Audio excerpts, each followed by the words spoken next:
କେବେ କେହି ଶୁଣି ନଥିବେ ଝିଅଟିଏ ପାଇଁ କେହି ମାନସିକ କରେ, ସମସ୍ତେ ଶୁଣିଥିବେ। ପୁଅଟିଏ ପାଇଁ ସମସ୍ତେ ମନ୍ଦିରରେ ମାନସିକ କରନ୍ତି।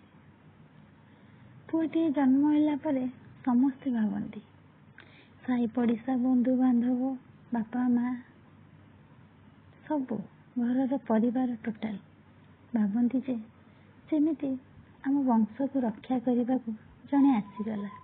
ବହୁତ ଖୁସି ହୁଅନ୍ତି। ଗୋଟେ କଥା ମୁଁ ବୁଝିପାରେନି, ଯୋଉ ପୁଅକୁ ଜନ୍ମ କଲା ପରେ ଏତେ ଘର ଲୋକ, ସାହି ପଡ଼ିଶା, ବନ୍ଧୁବାନ୍ଧବ ଖୁସି ହୁଅନ୍ତି, ସେ ବଡ଼ ହେଲା ପରେ କ'ଣ କରେ?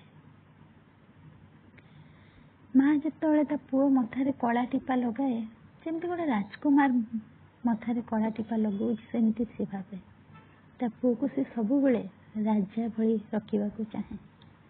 ସବୁ ଦିଏ, ଯାହା ତା ପୁଅର ଦରକାର। ହେଲେ ସେଇ ପୁଅ ବଡ଼ ହେଇକି ତା ମାଆକୁ ରାଜମାତା କାହିଁ କରାଏନି? ମା ତା ପୁଅ ପାଇଁ ସ୍ପେଶିଆଲ ଗୋଟେ ରୁମ୍ ଆରେଞ୍ଜ କରେ, ତା ପୁଅ ପାଇଁ ସବୁ ସ୍ପେଶିଆଲ କରେ।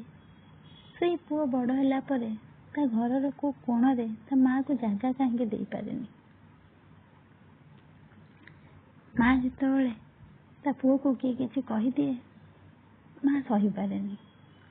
ପୁଅ କ'ଣ ପାଇଁ ସେମିତି କରେନି? ଯେତେବେଳେ ତା ମାଆକୁ କିଏ କିଛି କୁହେ, ସେ କାହିଁକି ପ୍ରତିବାଦ କରେନି? ମା ପିଲାବେଳେ କେତେ ଯତ୍ନ କରି, ଲାଳନ ପାଳନ କରି ତାକୁ ବହୁତ ଆଦରରେ ବଢ଼ାଏ।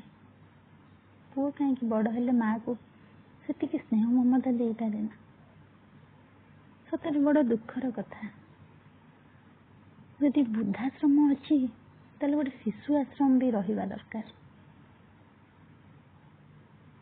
କାରଣ ସେ ପିଲା ବୁଝିପାରୁନି କି ଯୋଉ ମା ନଥିଲେ ସେ ଆଜି ଏତେ ବଡ଼ ହେଇପାରିନଥାନ୍ତା। ସେଇ ମାଆକୁ ସେ ଅବହେଳା କରିପାରୁଛି କେମିତି? ବଡ଼ ଆଶ୍ଚର୍ଯ୍ୟର କଥା।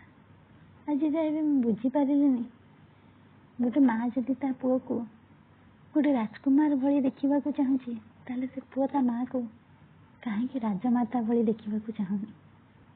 କାହିଁକି?